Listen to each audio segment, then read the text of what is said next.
আসসালামু আলাইকুম বন্ধুরা, আজকে আমরা একটা ক্রিম নিয়ে কথা বলবো যেটার নাম হচ্ছে মেলাট্রেন। প্রস্তুতকারক হচ্ছে জিসকা ফার্মাসিউটিক্যালস, বাংলাদেশের অন্যতম সেরা ওষুধ কোম্পানি প্রতিষ্ঠান, ওষুধ প্রস্তুতকারক প্রতিষ্ঠান।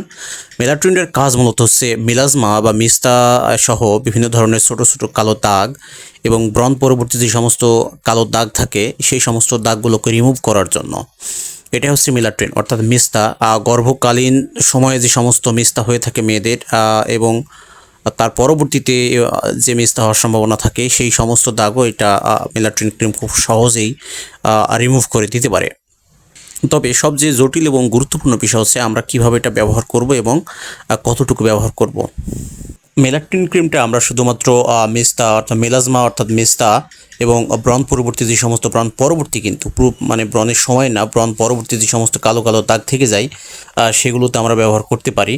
আর সেক্ষেত্রে আমাদের সবচেয়ে গুরুত্বপূর্ণ যে বিষয়টা সেটা হচ্ছে আমরা অন্য কোনো যে সমস্ত রোগ আছে যেমন সোরিয়াসিস, তারপর হচ্ছে ভিটিলিগো, এই সমস্ত ক্ষেত্রে কিন্তু আপনি মেলাট্রিন দিলে উপকারটা পাবেন না। এই ক্ষেত্রে আপনি অবশ্যই ডক্টরের সাথে কনসাল্ট করতে হবে। তো মেলাট্রিনের জন্য প্রথমে আমরা আমাদের মুখটা সাধারণ ক্লিনজার যেটা আমরা সেটাই ইউজ করি না কেন, তবে সবচেয়ে ভালো হয় যে একেবারেই সাধারণ যে সমস্ত ফেস ওয়াশ বা এগুলো দিয়ে মুখটা পরিষ্কার করে তারপরে মুখ উত্তমরূপে পরিষ্কার করার পরে শুকিয়ে যেই সমস্ত এরিয়াতে আমাদের সমস্যাটা রয়েছে সেখানে একেবারে পাতলা লেয়ার, একেবারে থিন পাতলা লেয়ার, বেশি পরিমাণে দেওয়া যাবে না, একেবারে পাতলা একটা লেয়ার দিয়ে দিতে হবে।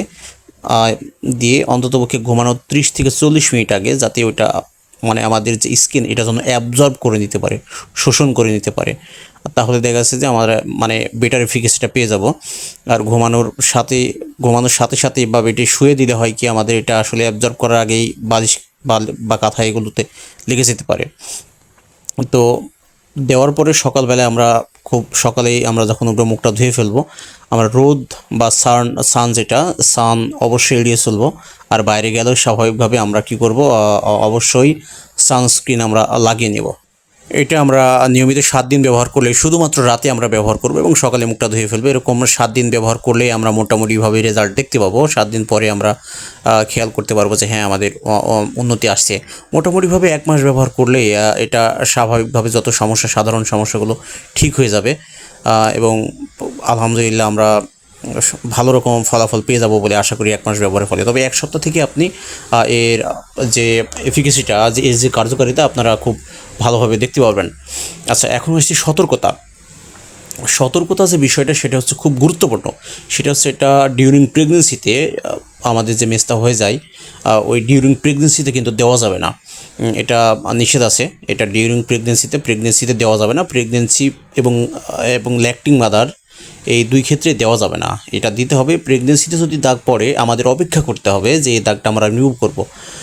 তখন যখন ল্যাকটেশন পিরিয়ডটা আমাদের পার হয়ে যাবে তখন ওই সমস্ত মায়েদের জন্য আর কি বা মেয়েরা ওই সময় আর কি তারা যে ত্বকের যত্নটা দেবে এবং তারা খুব সুন্দর হওয়ার জন্য বা বিউটিফাই করার জন্য তখন তারা প্রস্তুতি নেবে।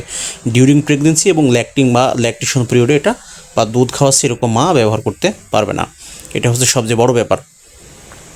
আর সেকেন্ড যে বিষয়টা আছে যে এই ক্রিম ব্যবহারের সময় আমরা অন্য যে সমস্ত ক্রিমগুলো রয়েছে ফর্সাকারক, মানে ফেস ওয়াশ ছাড়া, ফেস ওয়াশ হলেও আমরা খুব একেবারে অ্যালকোহল কম রয়েছে অথবা একেবারেই সাধারণ ফেস ওয়াশগুলো ব্যবহার করি। এছাড়া কোনো প্রসাধনী আমরা স্কিনে ব্যবহার করতে পারবো না। সেক্ষেত্রে কী হবে, এবং রোদ একেবারেই জিরো টলারেন্স, রোদকে আমরা জিরো টলারেন্স দিই, কারণ রোদ থেকে আমাদেরকে অবশ্যই বাঁচতে হবে।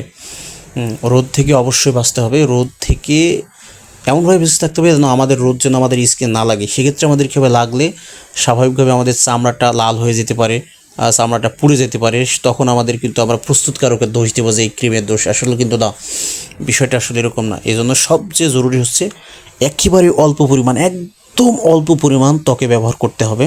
মানে অল্প একটু নিয়ে জাস্ট ওই জায়গাটুকু তেলে ভাব হবে এতটুকু পরিমাণ আমরা ব্যবহার করবো। এর বেশি কিন্তু কখনোই না।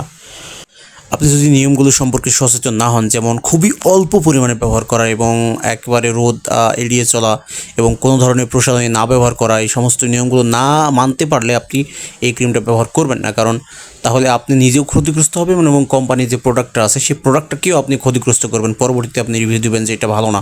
কিন্তু আসলে বাস্তবতা হচ্ছে কি, আমরা অনেকেই স্কিন র্যাশ এবং বিভিন্ন সমস্যা যে শিকার হই, এটার মূলত কারণই হচ্ছে আপনার হচ্ছে আপনি নিজে ডাক্তারি করা, অর্থাৎ বেশি পরিমাণে ইউজ করা এবং এটা দিয়ে যাচ্ছে তাই করা, যে কোনো প্রসাধনী ব্যবহার করা। এই সমস্যার কারণে মূলত এই প্রোডাক্টটা খুব কম, মানে তুলনামূলক কম কাজ করবে। সুতরাং আপনি নিয়ম না মানতে পারলে, যে নিয়মগুলো বলছি সেগুলো না মানতে পারলে আপনার এই প্রোডাক্টটা ব্যবহার করার কোনো প্রয়োজন নেই।